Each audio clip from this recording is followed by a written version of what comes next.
네, 안녕하세요. 노인 채용론을 담당한 임상원입니다. 이번에는 우리 제2강 노화와 관련된 이론들에 대해서 알아보도록 하겠습니다. 2강의 학습 목표입니다. 첫 번째, 노화와 관련된 이론들을 공부해야 되는 이유에 대해서 꼭 한번 생각을 해보셨으면 좋겠습니다. 이런 이론들을 우리가 공부해야 되는 이유가 뭘까요?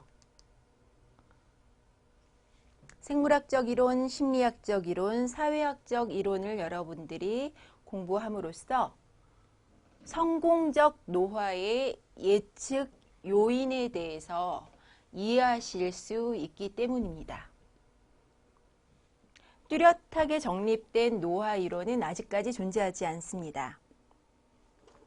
다만 개인에 따라 다르게 나타나는 노화 현상을 이해하는 데 도움을 받을 수 있기 때문에 우리는 이러한 이론들에 대해서 공부를 하는 것이죠.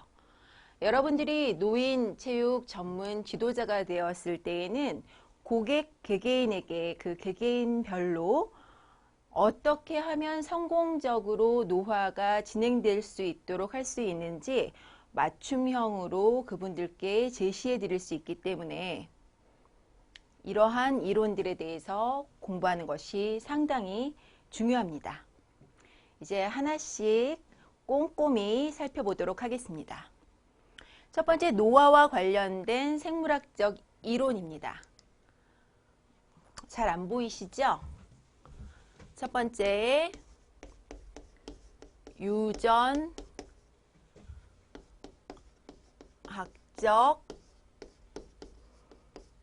이론입니다. 우리가 사춘기를 겪고 여성의 경우에는 폐경을 겪게 되는데 이러한 인생의 이런 몇몇 지점들은 벌써 세포에서 유전학적으로 계획되어 있어서 조절되고 있다라고 주장하는 것이 유전학적 이론을 연구하는 분들이 주장하는 바입니다. 노화도 벌써 노화 시계로 세팅이 되어 있다는 얘기죠. 대표적인 이론으로 헤이플릭의 한계 이론입니다. 헤이플릭의 한계 이론입니다. 인간 세포는 제한된 횟수 약 50번 정도 분열을 할 수 있으며 유전학적으로 이미 계획되어 있다라고 하는 이론이죠. 헤이플릭 한계 이론, 대표적인 유전학적 이론입니다. 그렇지만 사실 헤이플릭도 인정한 것인데 50번 정도 분열할 수 있고 유전학적으로 이미 계획되어 있다고는 하지만 각각 세포마다 분열을 하는 세포가 있고 더 이상 분열을 못하는 세포도 있고요. 그리고 50번 정도라고 얘기를 했지만 그 횟수에 미치지 못하고 벌써 질병으로 죽는 경우도 생기기 때문에 그러한 거에 있어서 벌써 한계 이전의 질병으로 죽는다 뭐 이러한 것들 때문에 유전학적 이론만으로는 충분히 노화에 대해서 설명이 되어지지 않는다라고 얘기됩니다. 이제 두 번째, 손상이론입니다.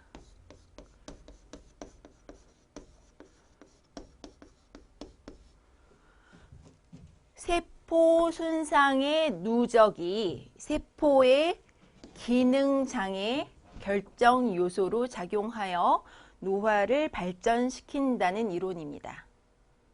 대표적으로 이렇게 세포 손상을 일으키는 기전으로는 자유기, 글루코스, 교차결합, DNA 손상 이런 것들을 줄 수 있는데요.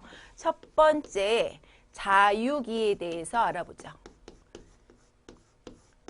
프리 라디칼. 여러분들이 잘 알고 있는 것으로서는 활성산소라고 불리우고 있는 이 자유기는 우리 몸 안에서 에너지 대사 과정에서 충분히 발생될 수 있는 것이죠. 운동을 굉장히 많이 할 경우에는 더 많이 발생될 수 있다고도 얘기를 합니다. 그래서 요즘에는 이런 것들을 좀 억제하기 위해서 뭐 항산화제를 먹는다 뭐 이런 얘기들을 하는데요. 이 자유기가 나쁘기만 한 걸까요? 예, 꼭 그렇지는 않습니다. 그 에너지를 공급하는 역할을 해주기도 하고 박테리아를 죽이는 그러한 역할을 하기도 합니다. 그런데 이게 너무나 과도할 경우 누구를 공격하냐면 세포막을 공격하기도 하고요. 유전 물질인 DNA를 공격을 하기도 하고요. 세포를 분열을 하고 대사를 조절을 하는 그러한 효소들을 공격을 하기도 합니다. 그렇게 되면 어떻게 될까요? 세포가 기능 장애로 빠지게 되겠죠. 그렇게 해서 더 이렇게 세포 손상이 누적되면서 크게 기능 장애 계속 누적이 되면서 노화를 더 발전시킬 수 있다. 뭐 이렇게 이론을 풀어나가고 있습니다. 이제 그 두 번째로 들고 있는 글루코스인데요. 글루코스는 우리가 과도할 경우에 우리 몸에서 아주 강력한 내적 스트레스 요인이라고 손꼽고 있습니다. 이게 글루코스가 과도할 경우에는 단백질의 교차 결합을 더 많이 일으켜서 문제를 야기한다고 하는데요. 그렇다면 이제 또 다시 알아보죠. 교차 결합이란 뭘까요?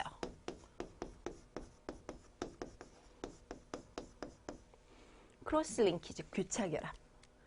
이게 교차 결합이 세포 내에서도 이루어질 수 있습니다. 세포 내에서 그 세포 분자가 교차 결합을 누구랑 하게 되냐면 세포 분자가 교차 결합을 DNA의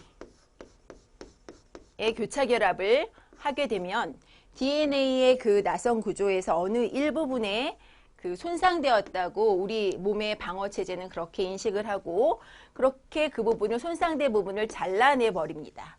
근데 이 손상된 부분을 빨리 복구하지 못했을 경우에는 다시 세포 손상의 누적으로 세포의 기능 장애의 결정 요소로 작용해서 노화를 발전시킬 수 있다라고 이렇게 주장되는 것이죠. 교차 결합하면 또 떠오르는 게 무엇이냐면 결합 조직에서의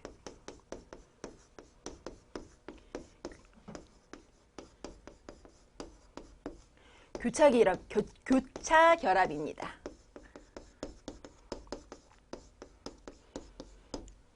폐라든지 그리고 우리 관절의 건, 인대라든지 여러 가지 그 결합 조직들에 있어서의 교차 결합은 어떨까요? 그 탄력성을 복원력을 떨어뜨리고 탄력성을 떨어뜨리는 요인으로 작용하게 됩니다. 뻣뻣해지는 거죠. 몸 전체가. 예. 이렇게 손상 이론이 주장이 되고 있는데요. 이것만으로도 완벽하진 않죠. 이제 세 번째로 여러분들에게 설명드릴 내용은 점진적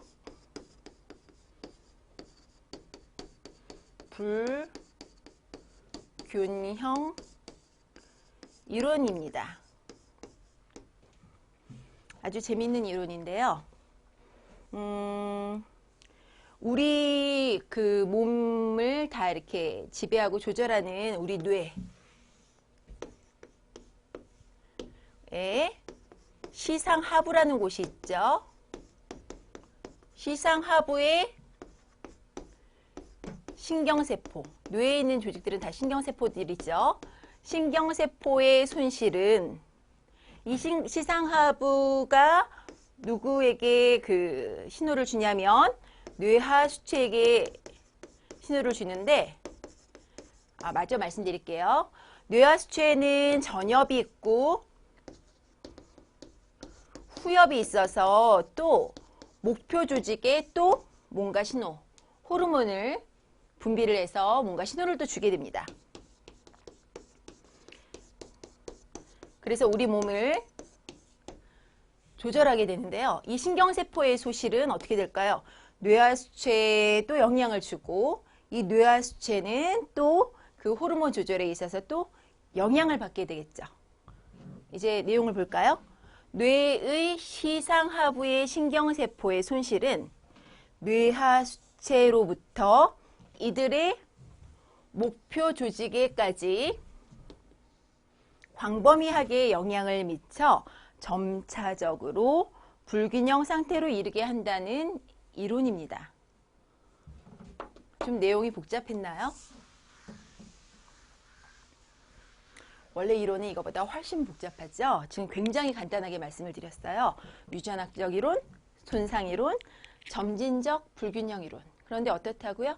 어떤 것도 뚜렷하게 정립돼서 이것에 의해서 노화가 일어난다라고 이렇게 받쳐지는 그런 이론은 아직까지 존재하지 않는다 그랬죠. 서로가 유기적으로 설명력 있게 이렇게 노화를 지금 설명해 나가고 있는 상태입니다. 근데 우리가 이 노화와 관련된 생물학적 이론에서 갖게 되는 그 교훈은 무엇일까요? 노화의 상당 부분이 각 개인에 의해서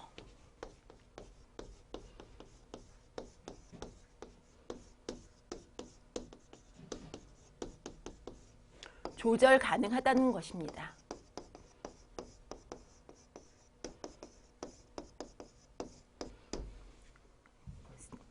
유전학적으로 계획되어 있다고는 하지만 그 횟수를 채우지 못하고 질병으로 죽을 수 있다고 했죠. 하지만 유전학적인 영향도 있기는 있을 거예요. 그렇지만 여기에 완벽하게 들어맞지는 않는다는 얘기고요. 손상, 그것이 그 질병부터 이렇게 유전학적으로 계획된 거에 미치지 못하는 요인으로 손상, 그리고 점진적 불균형 이렇게 들 수 있을 텐데 이러한 것들은 어떻게 해요? 각 개인에 의해서 조절이 가능하다. 어떻게 조절하면 좋을까요?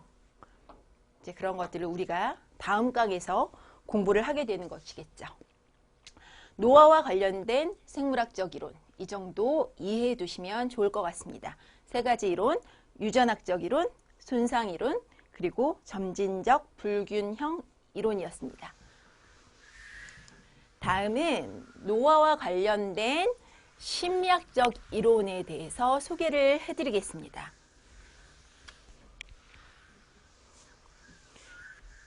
대표적인 심리학적 이론의 대표적인 것으로는 지금 첫 번째 에릭슨의 자아 통합 단계 이론입니다. 파란색이 잘 안 보이시죠? 1번 에릭슨의 자아 통합 단계 이론입니다. 이것은 그냥 노화와 관련된 심리학적 이론에 국한된 것은 아니죠. 전체 생애 전반 전체를 걸쳐서 출생에서부터 노년까지의 자아 발달을 8단계로 설명을 했습니다. 여기에서 노년기 발달 과제를 다시 옆에 써드릴게요. 자아 통합,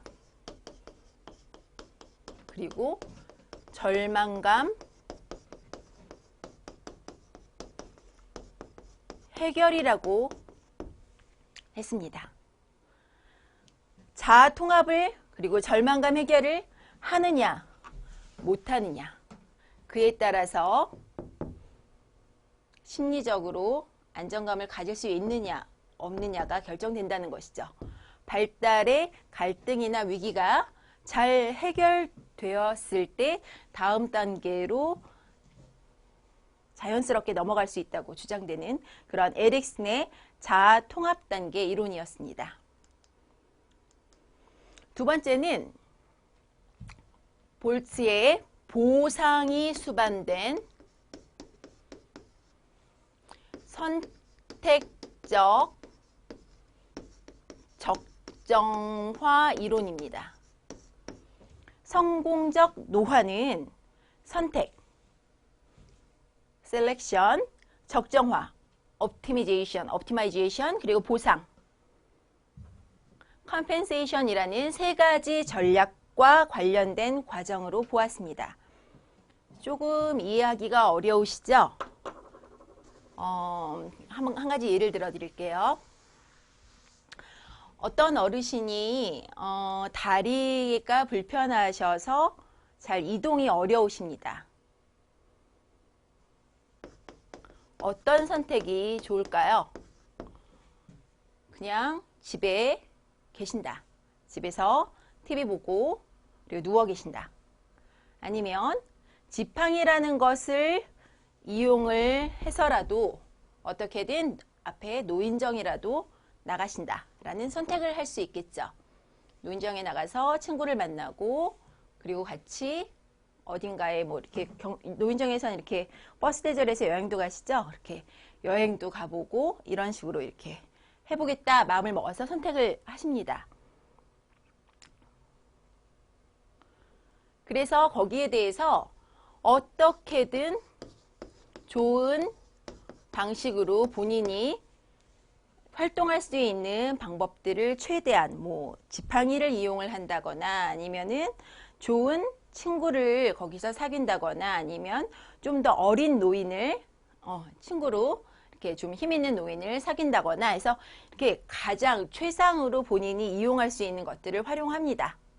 그랬을 때 그러한 집에서 쉬시고 TV 보시고 누워 계신다는 선택과는 다르게 최대한 이렇게 적정하게 할 수 있는 모든 수단과 방법을 다 이렇게 동원을 했을 때에 기능적으로 좋아지는 것 외에도 어떻게 사회성도 더 좋아질 것이고요. 그러면서 어떻게 삶의 질이 좀 더 긍정적으로 바뀔 수 있겠죠. 그러면서 그러한 보상을 받으실 수 있겠죠. 그러면서 삶의 질을 높일 수 있다라는 이론입니다. 지금 제가 예를 들어 드린 것은 저희 돌아가신 할머니예요. 예, 그렇게 어떻게든 활동하시려고 노력을 하시더라고요. 그리고 굉장히 90 넘으신 연세까지 활동적으로 그렇게 여생을 보내셨습니다. 보상이 수반된 선택적 적정화 이론이었습니다. 마지막으로 로우와 칸의 성공적 노화 이론이에요. 성공적 노화 이론은 굉장히 많이 있지만 이분들의 성공적 노화라는 그 개념이 굉장히 유명하게 된 것은 이분들이 굉장히 실증 연구를 통해서 그 노인들의 생활 습관이나 그리고 삶의 태도 등을 굉장히 광범위하게 연구를 했기 때문이에요. 그래서 그분들의 결론은 실증 연구를 통해 생활 습관이나 삶의 태도 등이 신체와 정신 건강에 더 중요한 결정 요인임을 밝혀냈습니다. 이분들은 그 보통의 정상적인 그냥 노화를 질병에 걸린 그런 노화 말고 정상적 노화를 보통의 노화와 성공적 노화로 구분할 것을 제안을 했죠. 그냥 늙었다고 다 이렇게 다 똑같이 늙어가는 것이 아니라 그냥 그 구조적, 기능적 퇴화인 노화와 이걸 극복해서 아까 지금 볼츠의 그 선택 그리고 선택을 하고 그리고 적정화해서 보상 뭐 이런 것처럼 해서 더 이렇게 좀 더 적극적인 삶의 그런 방식으로 인해서 성공적 노화로 갈 수 있다라는 것을 이렇게 구분을 지었는데요. 이분들이 성공적 노화에 대해서 말씀하신 것은 높은 수준의 인지적, 신체적 기능을 유지하면서 활기찬 인간관계 그리고 생산적 활동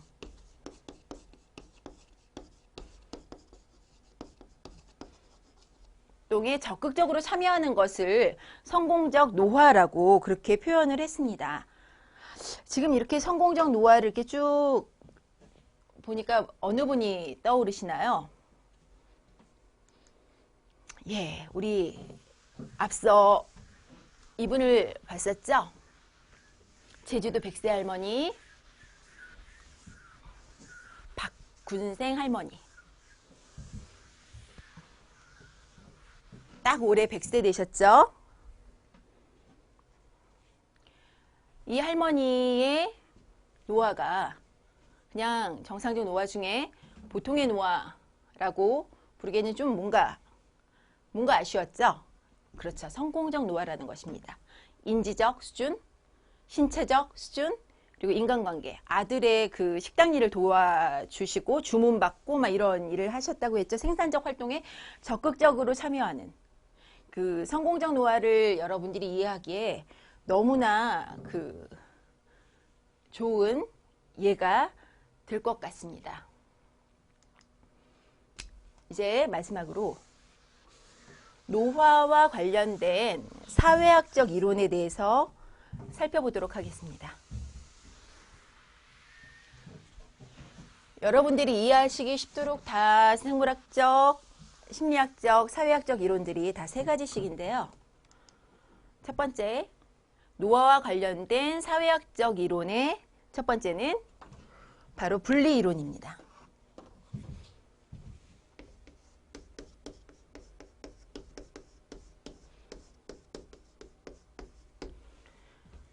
좀 서글픈 내용들인데요. 노화 연구의 초창기에 나온 내용입니다.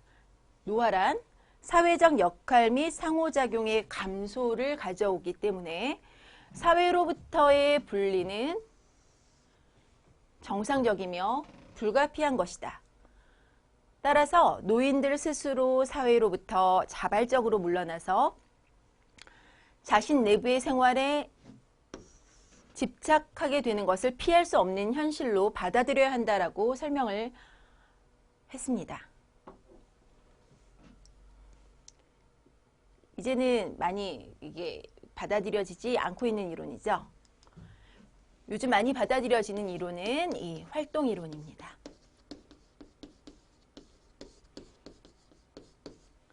성공적인 노화는 높은 활동 수준, 아까 박군생 할머니처럼 높은 활동 수준을 유지하는 것에 달려 있으며 활동은 더 많을수록 좋아요. 활동의 참여는 삶의 만족과 밀접한 관련이 있다는 주장입니다. 주변의 노인분들을 봐도 이 활동 이론을 저도 많이 지지할 수밖에 없습니다. 노화와 관련된 사회학적 이론 두 번째 활동 이론이었고요. 근데 이걸 활동 이론을 조금 보강해야 될 필요가 있다 생각을 했는데 마지막 세 번째는 바로 지속성 이론인데요. 이 지속성 이론을 활동 이론과 활동 이론에 조금 적용해서 사용하면 좋겠다 생각이 들었습니다. 개인의 인격과 적응 능력을 고려하자라는 이론이죠. 평생 동안 갖게 된 인격 성향들, 각기 다른 노화 패턴을 만들어내기 때문입니다. 평생을 어떤 이렇게 패턴을 가지고 살아내신 그 노인분들에게 활동 이론이 좋다고 무조건 이런 활동에 참여하라, 저런 활동에 참여하라 하기보다는 그분의 개인의 인격과 적응 능력을 고려해서 그들의 기준대로 하나씩 적응해 나가도록 도와드리는 것이 그 노화를 더 성공적인 노화로 발전시켜 갈 수 있는 데에도 도움을 줄 수 있을 것이라는 그러한 이론이죠. 노화와 관련된 사회학적 이론 세 가지를 살펴보았습니다. 분리이론, 활동이론, 지속성 이론이었습니다. 어떠세요? 이렇게 여러 가지 이론들을 살펴보니까 굉장히 각 개인별로 노화는 다양하게 일어날 수 있겠구나. 어느 한 가지만을 가지고 그 어르신들, 노인분들을 지도하는 데 고집을 해서는 안 되겠구나. 이런 것들이 떠오르셨을 것이라 생각이 듭니다. 다시 볼까요? 노화와 관련된 사회학적 이론, 분리이론, 활동이론, 그리고 지속성 이론. 세 가지 이론을 같이 잘 병합해서 노인분들을 이해해가면 좋을 것이고요. 심리학적 이론이죠. 첫 번째, 자아 통합감과 절망감을 잘 해결할 수 있도록 해야 한다. 선택, 그리고 그것에 대해서 최적으로 적정화할 수 있도록, 그리고 거기에 따른 보상을 충분히 만끽하실 수 있도록 도와드려야겠다. 그리고 세 번째, 성공적 노화를 위해서는 어떻게 해요?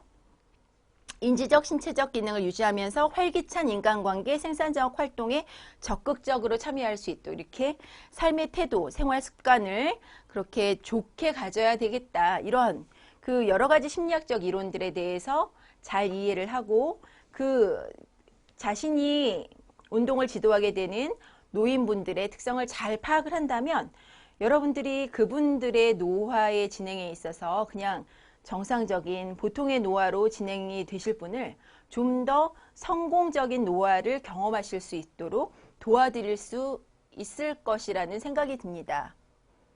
지금 여러 가지 이론들을 살펴보았는데요. 노화와 관련된 제가 처음에 말씀드린 대로 이렇게 노화와 관련된 이론들을 공부해야 하는 이유는 성공적 노화의 예측 요인을 이해하기 위한 것입니다. 어떤 것이 성공적인 노화를 도울 수 있을까요? 개인에 따라 다르다고 했죠? 개인에 따라 다르게 나타나는 이러한 노화 현상을 이해하는 데 여러분들이 많은 도움을 받으셨길 바랍니다. 예, 감사합니다.